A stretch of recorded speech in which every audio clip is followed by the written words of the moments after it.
I hope you enjoyed hearing the examples Benazir shared with us from Kyrgyzstan. It may have even helped you think about some of our own situations and how empathy plays a role in nearly every aspect of our work. When we try to understand what empathy is, we often think of it as our ability to think like another person, to understand their ideas, their emotions, and to think from their perspective. Being empathetic, sensitive, and open to the views, concerns, ideas, and perspectives of others is a critical quality for conservationists to have. It's important to note that the ability to be empathetic with another person, with our stakeholders, for example, can be practiced and improved. In the case study that Benazir shared about the SLE program, one interesting point that stood out was that Benazir's conservation organization and the community had an agreement on how decisions would be made about the use of the community funds. There was an agreed upon protocol, but the Snow Leopard Enterprise community didn't follow that process. Instead, they made a decision on their own without the proper protocol and distributed the funds, only telling Benazir and her team after the fact. Now, we can imagine that there may have been many reactions that we may have had. Benazir and her team could have been frustrated and reacted to the breach of the agreement. But instead, they practiced empathy by being open and really listening, and they were sensitive to the views of the community.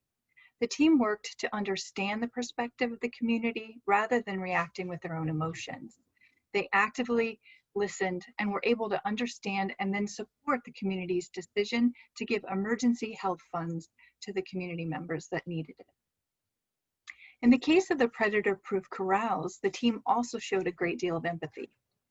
Given the loss of so many livestock to snow leopards, the team and the community felt a predator-proof corral would be helpful.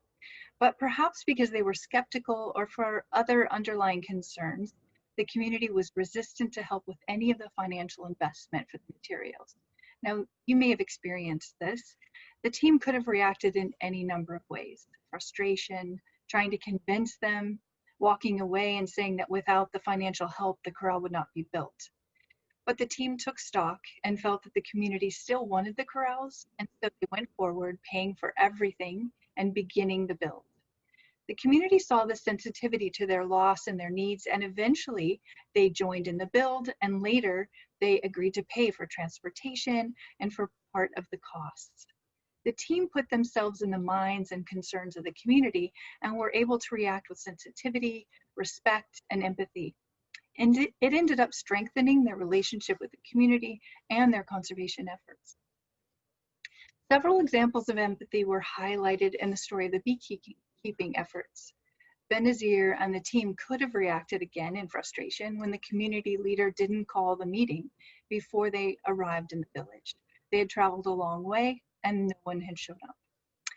I'm sure this has happened to many of us when a meeting either isn't called or it starts at a very different time than planned. Putting ourselves in the shoes of others, realizing that mistakes happen or that the communities may have chores and other things that they need to get through before they can attend a meeting, this empathy and relating with others can really help a great deal in creating respectful, equal partnerships with the community. In this case, Benazir and her team showed that they really cared about the people, not just the agenda at hand. Benazir further shared how even though they were scheduled to leave the village, they accepted the invitation of one of the community members to their home. The information that they learned and the goodwill they gained from that decision to remain present and engaged personally helped bridge good feelings in the community that helped ultimately with the conservation efforts. As Benazir shared, being empathetic is an extremely important skill for community-based conservation.